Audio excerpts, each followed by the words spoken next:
ونعوذ بالله من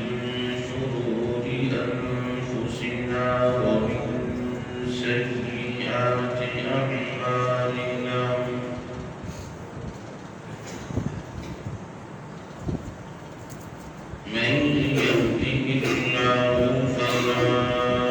مضل له ومن يضلل فلا هادي له وأشهد أن لا إله إلا الله وحده لا شريك له وأشهد أن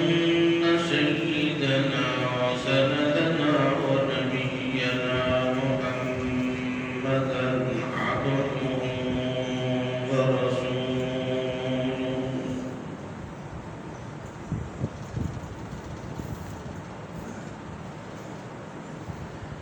أما بعد فإن خير الحديث كتاب الله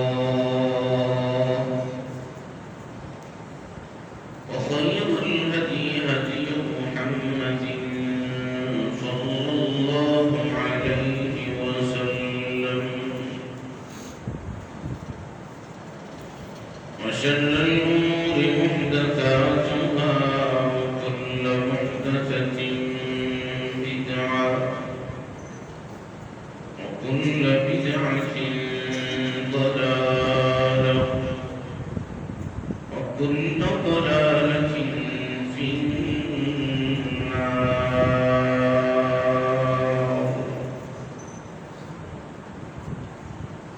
اللهم صل على محمد وعلى آل محمد كما صليت على إبراهيم وعلى آل إبراهيم إنك حميد مجيد. اللهم بارك على محمد وعلى آل محمد كما باركت على إبراهيم وعلى آل إبراهيم إنك حميد مجيد.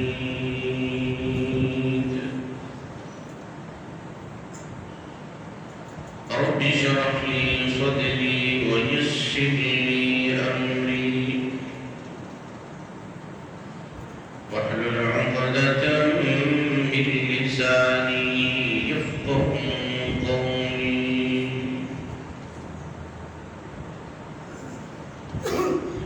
أما بعد فأعوذ بالله السميع العليم من الشيطان الرجيم من همزه ونفخه ونفثه. بسم الله الرحمن الرحيم.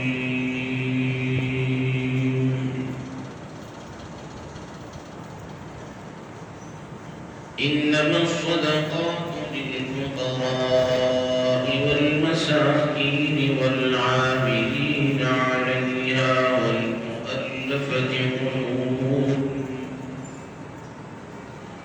وفي الرقاب والغارمين في سبيل الله وابن السبيل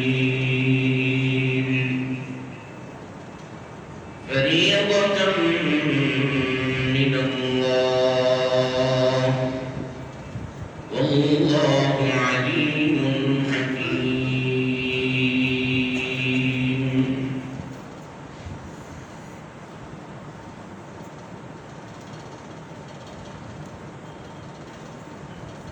قال النبي صلى الله عليه وسلم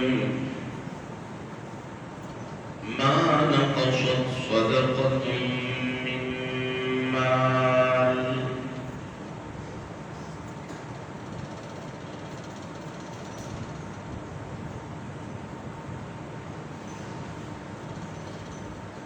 معزز سامعین اکرام،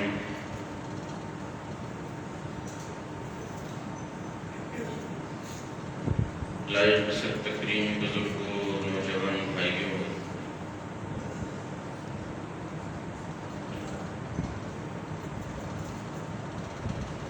سننے والی پردہ نشین اسلامی روحانی ماؤں، بہنوں، بیٹیوں،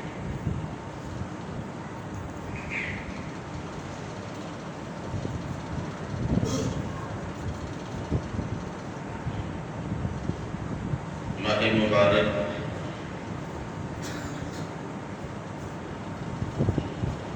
رمضان کا آج تیسرا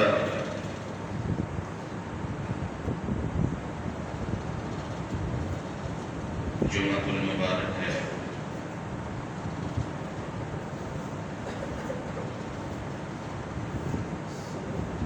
ہمیشہ کی طرح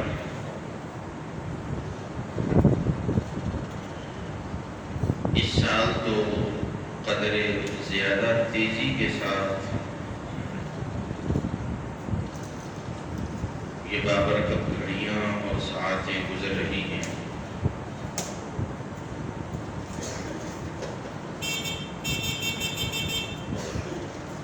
محنت کرنے والے میرے بھائی یقیناً بڑے خوش نصیب ہیں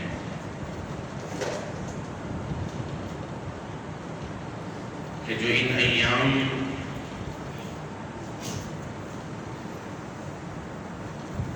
میں اللہ رب العزت کی رحمتوں کا، برکتوں کا بھرپور فائدہ اٹھاتے ہوئے جد و جہد کر رہے ہیں، محنت کر رہے ہیں۔ اللہ سب کی محنتوں کو قبول فرمائے۔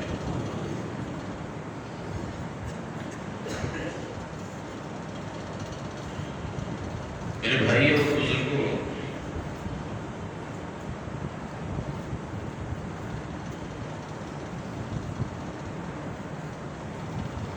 آج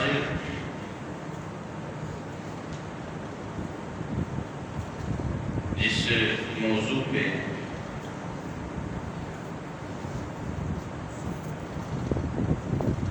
کچھ کہنا چاہ رہا ہوں، گزارشات آپ کے سامنے رکھنے جا رہا ہوں،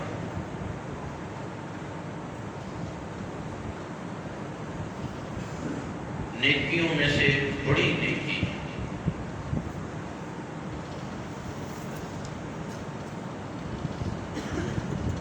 جو کہ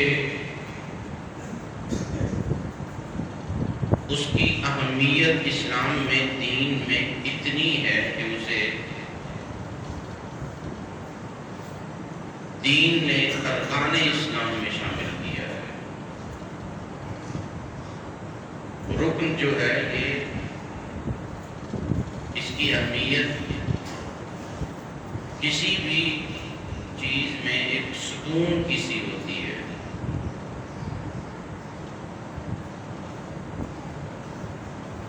تو یہ اتنی اہمیت کی حامل چیز ہے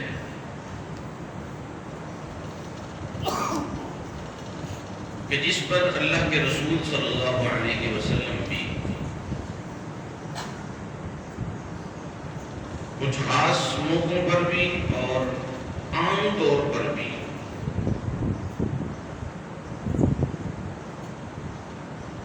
اپنے ساتھیوں کو، حضرات صحابہ کو اور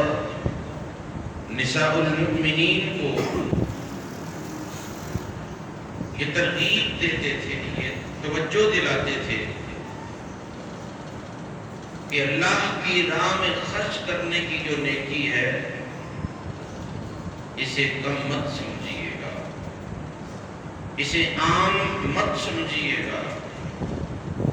یہ بھی بڑے اجر والا کام ہے، بڑے ثواب والا کام۔ تو میرے بھائیوں، ہم جو کچھ اللہ کی راہ میں خرچ کرتے ہیں بنیادی طور پر وہ دو صورتوں میں خرچ ہوتا ہے۔ ایک تو وہ صدقہ ہے جو ہمارے اوپر فرض ہے، یعنی صاحب نصاب پر، جسے ہم عام الفاظ میں زکوٰۃ کا لفظ دیتے ہیں، یہ فرض صدقہ ہے یہ بھی صدقہ، لیکن یہ ضروری اور واجبی ہے۔ اس کو ادا نہ کرنے والا وہ اللہ کے حضور مجرم ہے، باغی ہے اور گناہگار ہے۔ اس جو فرضی صدقہ ہے زکوٰۃ کی صورت میں، اس کی اہمیت کی طرف آپ صرف ایک بات سے اندازہ ضرور کیجیے کہ جب ہمارے محبوب نبی جناب محمد رسول اللہ صلی اللہ علیہ وسلم اس دنیا سے تشریف لے گئے تو ایک مضبوط گروہ تھا، بڑا مضبوط ترین گروہ تھا، مسلمان تھے، تو وہ کہنے لگے کہ جی یہ جو زکوٰۃ کا فلسفہ تھا یا جو اللہ کی راہ میں چیزیں دی جایا کرتی تھی وہ اللہ کے رسول کے دور تک مخصوص تھیں، محدود تھیں، اب اللہ کے رسول دنیا میں نہیں رہے تو ہم اس لیے زکوٰۃ دیں گے۔ تو انہوں نے زکوٰۃ دینے سے انکار کر دیا کہ ہم زکوٰۃ نہیں دیں گے۔ تو میرے بھائیوں، چونکہ خلیفہ اول جناب ابو بکر صدیق رضی اللہ عنہ نے جو اتنے حلیم الطبع انسان ہے کہ جن کی حلم، جن کی بردباری، جن کی خدا ترسی جو ہے وہ عام و خاص میں مشہور ہے، لیکن اس مسئلے پہ کہ جب مسلمانوں کے ایک مخصوص طبقے نے زکوٰۃ لینے سے انکار کیا، منحرف ہوئے، باغی ہوئے، تو میرے بھائیوں ابو بکر صدیق رضی اللہ عنہ نے ان کے خلاف لڑنے کا فیصلہ کر لیا،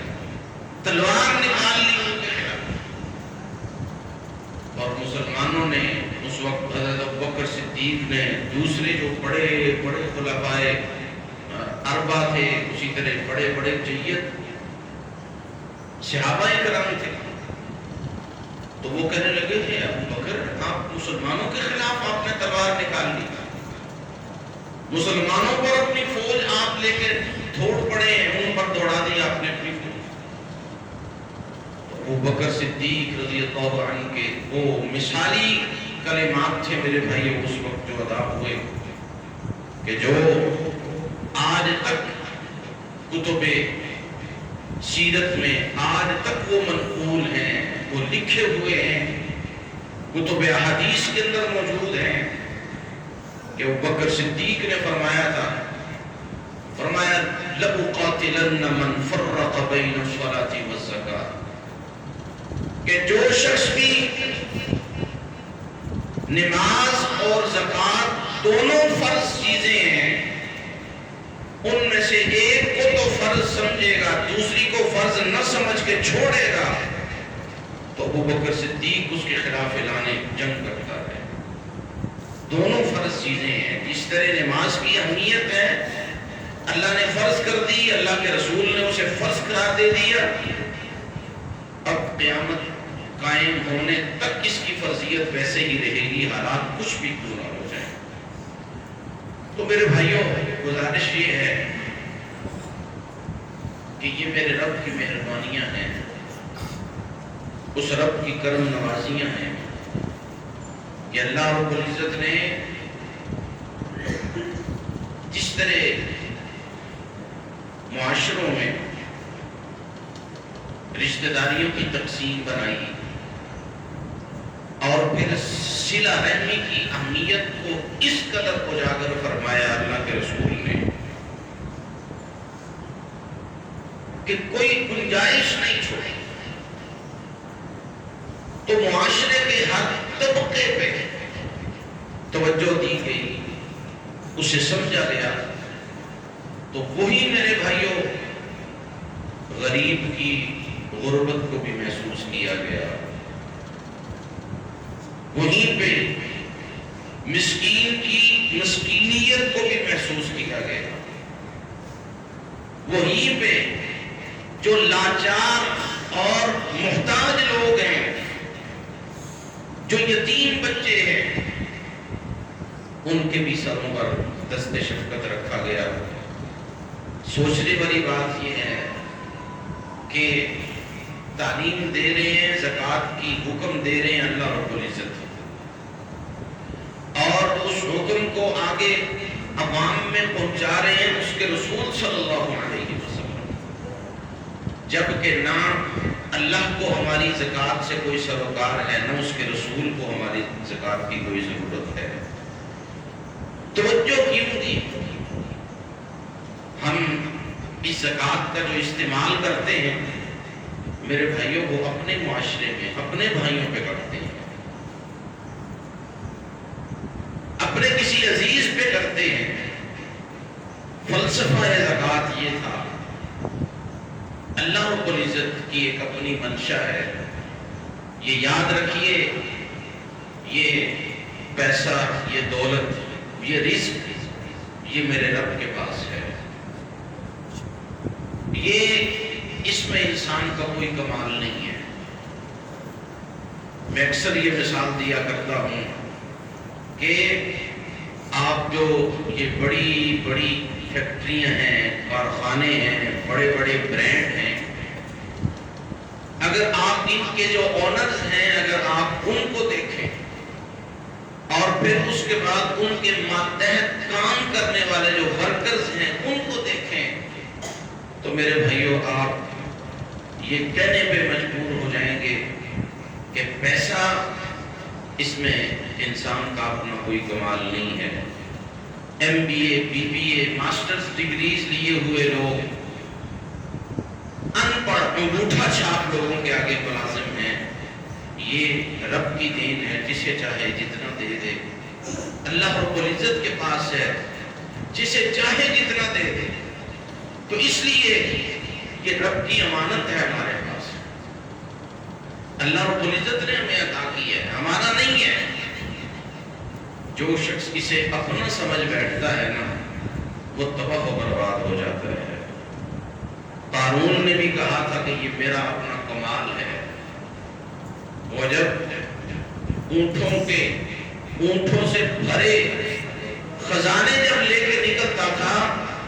اور بڑی ٹھاٹھ باٹھ سے جب وہ باہر بازار میں نکلا کرتا تھا، تو میرے بھائیوں وہ اس تکبر اور غرور میں کہا کرتا تھا کہ یہ سب جاہل ہیں، میں بڑا سیانا ہوں، میں بڑا سمجھدار ہوں، کہ آج میرے پاس پیسہ ہے، میرے پاس دولت ہے۔ تو میرے بھائیوں جب اس نے اس پیسے اور دولت کو اپنا کمال سمجھا تو اللہ رب العزت نے فرمایا فَخَسَفْنَا بِهِ وَبِدَارِهِ الْأَرْضَ فَمَا كَانَ لَهُ مِنْ فِئَةٍ يَنْصُرُونَهُ مِنْ دُونِ اللَّهِ وَمَا كَانَ مِنَ الْمُنْتَصِرِينَ۔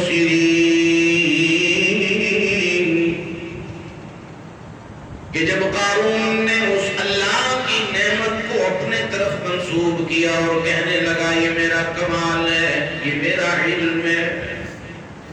تو اللہ رب العزت نے اسے غرور اور تکبر کی حالت میں پوری دنیا کے دیکھتے دیکھتے اس کو اس کے سارے مال سمیت زمین میں دنسا دیا۔ دنیا دیکھ رہی تھی، ابھی چند لمحوں پہلے لوگ اس جیسا بننے کی تمنا کر رہے تھے کہ کاش ہم پر بھی ایسے ہی اللہ کی نعمتوں کی فراوانیاں ہوتی، ہم بھی اسی طرح ٹھاٹ باٹ سے رہتے۔ لیکن جب اللہ رب العزت نے اس قارون کو زمین میں دنسایا تو پھر سبھی کہنے لگے لولا من اللہ علینا لخسف بنا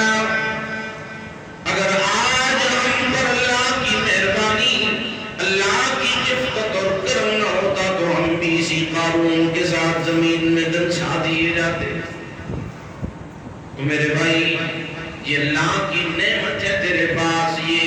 میرا تیرا کوئی کمال نہیں۔ وَلَوْ بَسَطَ اللَّهُ الرِّزْقَ لِعِبَادِهِ لَبَغَوْا فِي الْأَرْضِ وَلَٰكِن يُنَزِّلُ بِقَدَرٍ مَّا يَشَاءُ۔ اللہ رب العزت فرماتے ہیں دنیا والوں،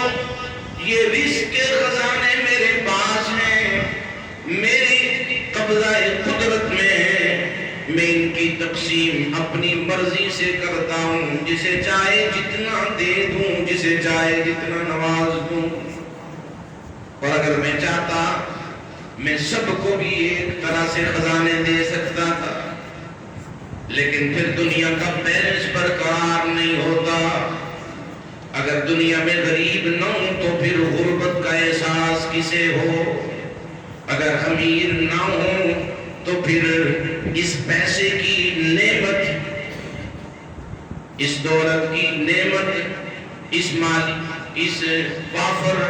جو ہے وہ مال و دولت کی نعمت کا احساس کسے ہوتا؟ یہ تو ہمارا استعمال غلط ہو جاتا ہے۔ اے رب اللہ رب العزت اپنی خاص مہربانی سے نواز دیتے ہیں تو پھر ہم بغاوتیں شروع کر دیتے ہیں، سرکشیاں شروع ہو جاتی ہیں، نافرمانیاں شروع ہو جاتی ہیں۔ حق تو یہ تھا کہ جب اللہ کی نعمت ہمارے پاس آتی تو ہم اس کے اور شکر گزار ہوتے اور اللہ کے حضور جھکتے ہیں۔ اللہ والوں پہ جب اللہ کا کرم ہوا کرتا ہے تو وہ اکڑتے نہیں، وہ تکبر نہیں کرتے، وہ جناب زمین میں فساد کا سبب نہیں بنتے۔ دیکھیے گا نا حضرت سلیمان علیہ السلام، جب ان کے امتی نے پلک جھپکنے کی دیر میں ملکہ بلقیس کا ہزاروں میل دور پڑا تخت ان کے سامنے لا کھڑا کر دیا، پلک جھپکنے کی دیر میں۔ اب یہ وہ لمحہ تھا، وہ مقام تھا کہ جہاں بڑے بڑے پھیل جاتے ہیں، بڑے بڑے ڈگمگا جاتے ہیں، ذہن کے کسی کونے میں تو ضرور یہ خیال پیدا ہو جاتا ہے کہ یار دیکھو میرا کتنا کمال ہے، لیکن میں قربان جاؤں سلیمان نبی پہ فوراً کہہ اٹھے ھذا من فضل ربی۔ اور دنیا کائنات میں بسنے والوں، میرے ایک حکم پہ میرے امتی نے ایک پلک جھپکنے کی دیر میں ملکہ بلقیس کا تخت میرے سامنے جو لا رکھ دیا، ھذا من فضل ربی، اس میں میرا کوئی کمال نہیں ہے۔ جنوں تم بھی سن لو، انسانوں تم بھی سن لو، یہ میرے رب کا فضل اور رحمت ہے، یہ میرے رب کا کرم اور کمال ہے۔ لِيَبْلُوَنِي أَأَشْكُرُ أَمْ أَكْفُرُ، میرے رب نے مجھے آزمایا کہ میں اس اتنی بڑی خلقیات نعمت پہ کیا تاثرات دیتا ہوں، تو میرے یہی جذبات ہیں۔ میرے رب نے مجھے آزمایا کہ میں شکر کرتا ہوں یا میں ناشکری کرتا ہوں، تو میں شکر کر رہا ہوں۔ اللہ رب العزت کی اس نعمت پہ میں اللہ کا شکر بجا لا رہا ہوں۔ تو میرے بھائیوں، یہ جو فلسفہ زکوٰۃ اللہ رب العزت نے رکھا ہے، اس میں بنیادی جو وجہ ہے وہ یہی تھی کہ جس معاشرے کو بنایا گیا اس میں مختلف اقسام کے لوگ آباد ہیں، تاکہ انسان کے کام آئے۔ انسان کوئی بھی ایسا نہیں ہے میرے بھائیوں جو 100% پرفیکٹ ہو۔ وقت کا ایک وزیر اعظم اور صدر بھی جو دنیا کی نظر میں 100% پرفیکٹ ہوتا ہے، تو میرے بھائیوں وہ بھی ایک وقت میں ایک موچی کا بھی محتاج ہوتا ہے، ایک جناب درزی کا بھی ہوتا ہے کہ وہ کپڑے سلوا کے درزی سے لیتا ہے، جوتا موچی کا بنا ہوا پہنتا ہے۔ تو کسی انسان کو اللہ رب العزت نے پرفیکٹ نہیں رکھا۔ پرفیکٹ اگر کوئی ہے 110%، تو میرے بھائی وہ صرف اللہ کی ذات ہے جسے کوئی محتاجگی نہیں ہے۔ باقی انسان کوئی بھی کیوں نہ ہو، اسے انسان کی ضرورت رہتی ہے۔ تو یہ یاد رکھیے، اگر ہم اپنے بھائیوں کا اپنے معاشرے میں اپنے بھائیوں کا خیال رکھیں گے، اپنے معاشرے میں اپنے غریب، لاچار اور اسی طرح ہماری جو بہنیں ہیں، بیوائیں، یتیم ہیں، ان کا خیال اگر ہم رکھیں گے تو میرے بھائیوں ہمارا خیال ہمارا رب رکھے گا۔ یہ اللہ کے فیصلے ہیں۔ آپ قرآن کا اسلوب تو دیکھیے کہ ہم زکوٰۃ کس کو دیتے ہیں؟ انسانوں کو ہی دیتے ہیں، لوگوں کو دیتے ہیں۔ ہمارے بھائی ہوتے ہیں، وہ مسلمان اسلامی بھائی ہیں یا ہمارے حقیقی بھائی ہیں، ان کو دیتے ہیں، وہ کھا جاتے ہیں، وہ اپنے استعمال میں کر لیتے ہیں۔ لیکن میں قربان جاؤں اللہ کی رحمت پہ کہ اللہ رب العزت نے اس مخلوق پہ خرچ ہوئی چیز کو بھی اپنی طرف منسوخ فرمایا۔ فرمایا من ذا الذی یقرض اللہ قرضا حسنا فیضاعفہ له اضعافا کثیرا۔ فرمایا کون ہے جو مجھے اللہ کو قرض حسنا دے اور میں رب اس کو دگنا چگنا لوٹاؤں، واپس دگنا چگنا کر کے میں اس کو واپس لوٹاؤں۔ اب اللہ کو قرض حسنہ کی کیا ضرورت ہے؟ اے میرے رب تو پوری دنیا کو دینے والا ہے، تجھے قرض کی کیا ضرورت پڑی؟ فرمایا میری مخلوق کو دے گا تو یوں سمجھ کے تو نے اپنے رب کو دیا ہے کہ تمہیں اللہ کے نام کا دے رہا ہے نا، اللہ کے حکم پہ دے رہا ہے، اللہ کی رضا کے لیے دے رہا ہے، تو یوں سمجھ کہ تم اللہ کو دے رہا ہے۔ حدیث قدسی کل قیامت والے دن اللہ رب العزت فرمائیں گے اے میرے بندے میں بھوکا تھا تو نے مجھے کھلایا نہیں۔ اللہ فرمائیں گے او بندہ کہے گا او میرے رب تو پوری دنیا کو کھلانے والا ہے، تو کب میرے پاس آیا بھوکا کہ میں تجھے کھلاتا؟ میں تو خود تیرا کھاتا رہا ہوں، میں تجھے کیا کھلاتا؟ اللہ رب العزت فرمائیں گے تیرے در پہ ایک مانگنے والا میری رضا کے لیے میرا نام لے کے مانگ رہا تھا، تو نے اسے کھلایا نہیں۔ اللہ رب العزت فرمائیں گے میں پیاسا تھا، تو نے مجھے پانی نہیں دیا۔ پھر یہی جواب، اس سے یہ جو پروفیشنل مانگنے والے ہیں نا، اس کو یہ نا دلیل سمجھ لے کہ یہ ٹھیک کر رہے ہیں، ان کو دینا۔ تو میرے بھائی یہ بعض لوگ تو وہ انہوں نے پروفیشن بنا لیا ہے اس مانگنے کو۔ ایسے لوگوں کو دینے سے بھی بچنا چاہیے۔ اور بہت سارے ساتھی ان کو دے کے وہ گنتے بھی رہتے ہیں کہ جی آج میں نے جو ہے وہ 10 مانگنے والوں کو 10 روپے دیے تو 100 روپیہ ہو گیا، وہ ڈائری میں نوٹ کرتے ہیں اور سال بعد پھر وہ زکوٰۃ میں سے کاٹتے ہیں۔ تو میرے بھائی یہ جو پروفیشنل لوگ ہیں، چونکہ زکوٰۃ جو ہے یہ یاد رہے کہ یہ مستحق کو دی جاتی ہے، تو یہ جو پروفیشنل لوگ ہیں مانگنے والے، یہ ہم دینے والوں سے زیادہ امیر ہوتے ہیں۔ ان کو زکوٰۃ لگتی ہی نہیں ہے۔ ہمیشہ اس امر کو آپ سمجھیے کہ چلیں صدقہ تو آپ اللہ کی رضا کے لیے کسی کو بھی دے سکتے ہیں، وہ تو اللہ کی رضا کے لیے جو صدقہ ہے واجبہ نہیں ہے بلکہ مستحب صدقہ ہے، عام جو ہمیں دین نے اسلام نے خوشی کی حالت میں خرچ کرنے کو کہا ہے تو وہ ایک الگ بات ہے، لیکن زکوٰۃ جو ہے وہ مستحقین کو ہی دی جائے گی، مستحق کے علاوہ زکوٰۃ کسی کو نہیں دی جا سکتی۔ تو یہ جو مانگنے والے ہیں یہ مستحق نہیں ہوتے، اور ہمیشہ زکوٰۃ کے معاملے میں میرے بھائی یہ ضرور احتیاط کیا کریں کہ آپ جسے بھی زکوٰۃ دینے جا رہے ہیں آپ کو اس کا مکمل بایو ڈیٹا پتا ہونا چاہیے، کیونکہ ہمارے ہاں لوگوں کے دو منہ ہیں، ان کے دو چہرے ہیں،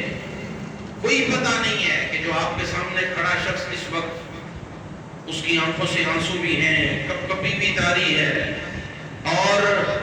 محتاجگی سے یوں کہ وہ مرے جا رہا ہے، لیکن شاید آپ اس کے بیک گراؤنڈ کو جاننے کی کوشش کریں گے تو آپ حیران رہ جائیں گے۔ اس لیے یہ جو فلسفہ زکوٰۃ میرے رب نے رکھا ہے میرے بھائیوں، یہ ایک سبب اس کا ہمارے اس مال کی تطہیر اور پاکیزگی بھی ہے۔ یہ جو اللہ ہمیں مال دیتا ہے نا، اللہ دیتا ہے، تو جب ہم اس کو اللہ کے دیے ہوئے مال کو اللہ کی راہ میں خرچ کرتے ہیں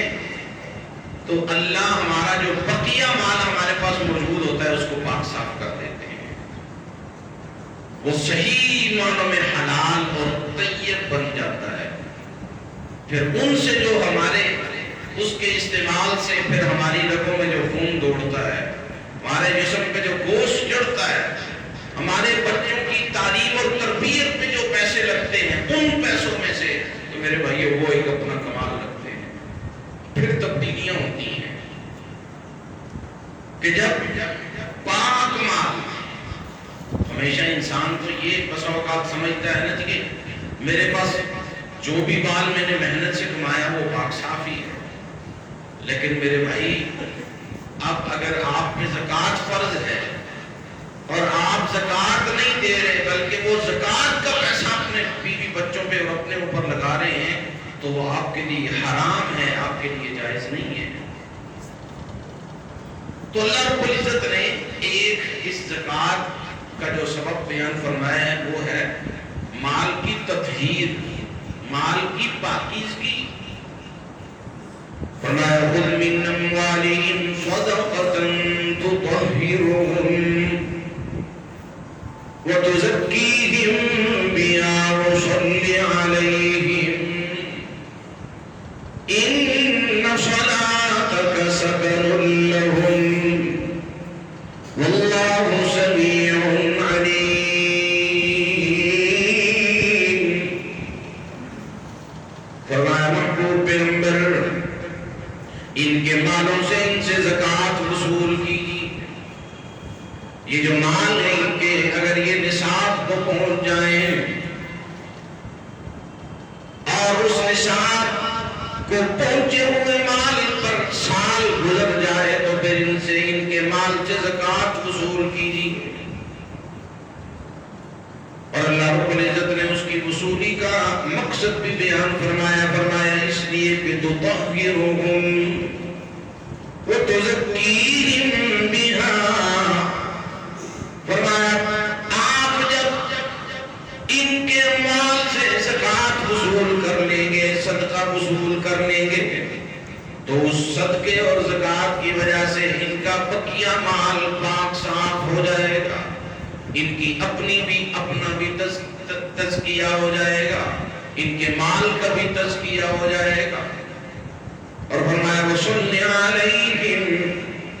محبوب پیغمبر پھر جب یہ اللہ کی راہ میں دے تو پھر ان کے لیے ان کے مال میں بڑھوتری کی دعائیں بھی کیا کریں۔ کتنا مشفق ہے اللہ کی ذات،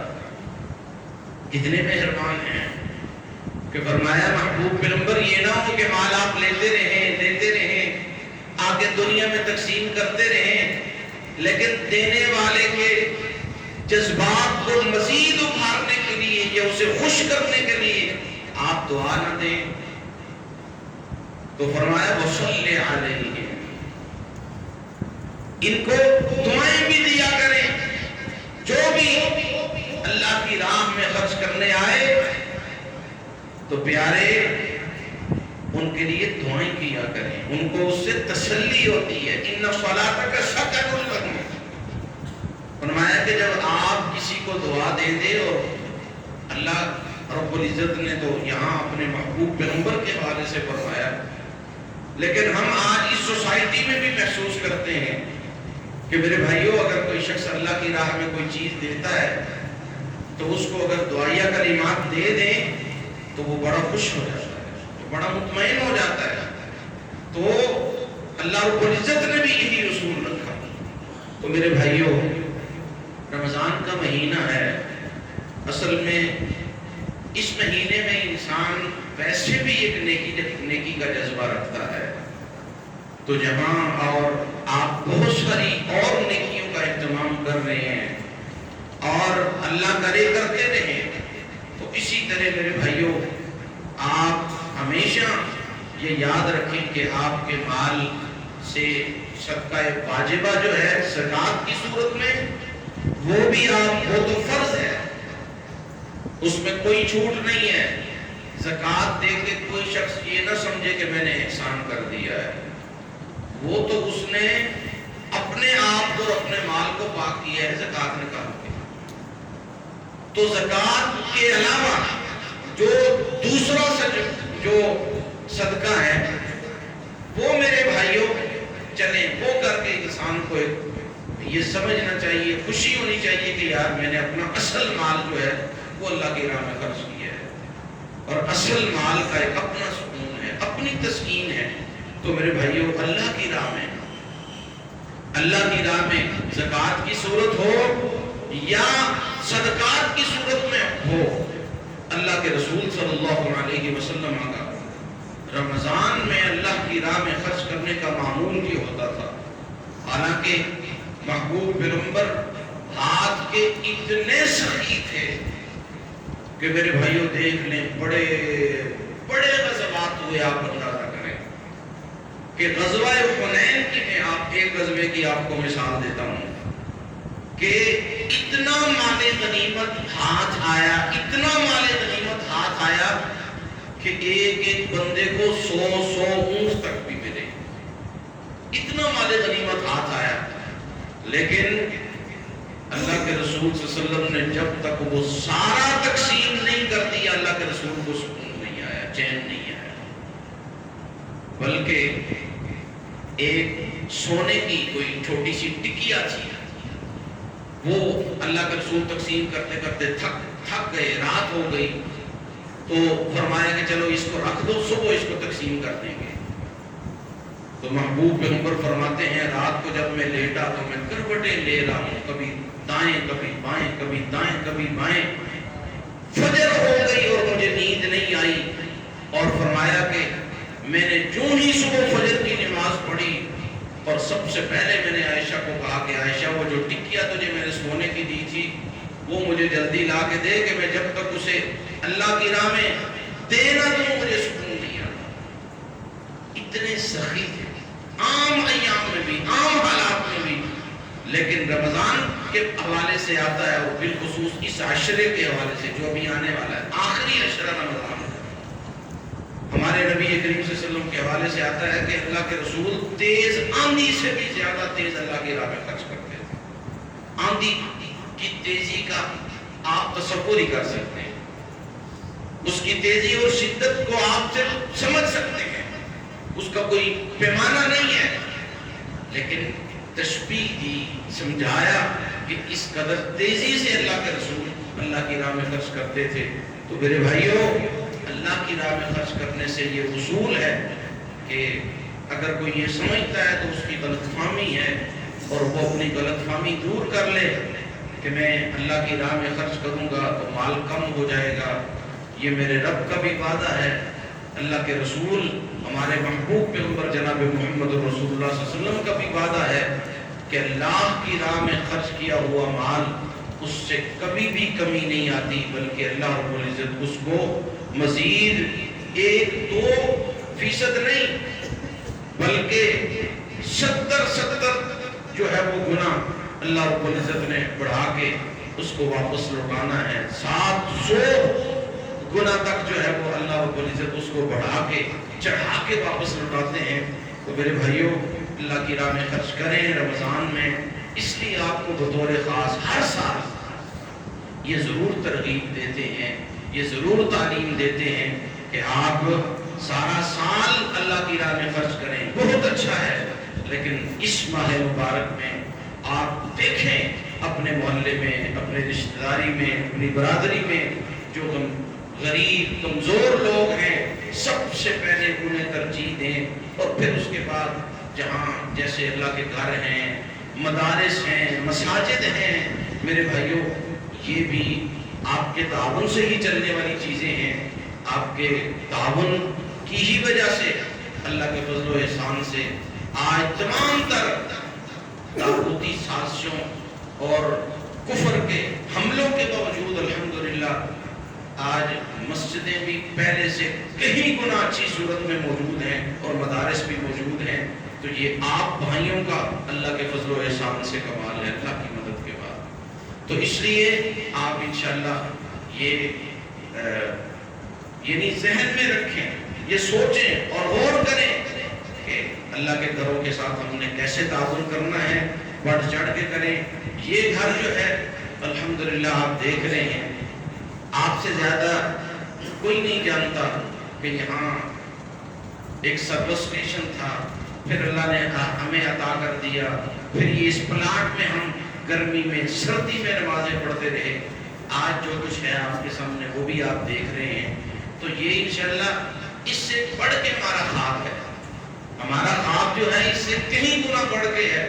کہ اگلے سال ہمارے بھائی اس حال میں بیٹھے ہوں تو یہ حال ایئر کنڈیشنڈ حال ہو, یعنی یہاں پنکھا نہیں بلکہ بڑے بڑے چلر لگے ہوں اور آرام سے اللہ کی عبادت کی جائے, اور یہ مسجد کا حال وہ پیچھے تک ہو. میرے بھائیو ہمارے اس خواب کو پورا کرنے کے لیے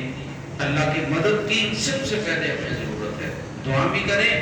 اور دوسرے نمبر پر میرے بھائیو اپنی تجوریوں کے منہ کھولیں, اللہ کی راہ میں خرچ کریں. یہ وقت ہے کہ ہم ابھی بہت جلد جو ہے وہ یہ تیسرا لنٹر ڈالنا چاہ رہے ہیں, لیکن ابھی نہیں ڈال پا رہے کیونکہ یہ کام جو ہے آپ دیکھ رہے ہیں یہ پچھلے ہفتے 10 دنوں میں ماشاءاللہ یہ سارا کام ہوا ہے. نیچے بھی ہوا, یہ بھی ہوا, اور انشاءاللہ مزید بھی ہوگا. تو اس ضمن میں, اس صورت میں اللہ آپ تمام احباب کو جزائے خیر دے جنہوں نے تعاون کیا, بڑھ چڑھ کے تعاون کیا. اللہ آپ کے جان مال میں برکتیں عطا فرمائے. میں اور بھی آپ سے تعاون کا یقین رکھتا ہوں, متوقع ہوں کہ اللہ رب العزت آپ کو جزائے خیر دے کہ آپ بڑھ چڑھ کے اللہ کے اس گھر کے ساتھ تعاون کریں. آپ کا اللہ دیا ہوا کبھی بھی رائے گاہ نہیں جانے دے گا. انشاءاللہ آپ کو اس پر دگنا چگنا اللہ اجر عطا فرمائیں گے. وآخر دعوانا الحمدللہ رب العالمین.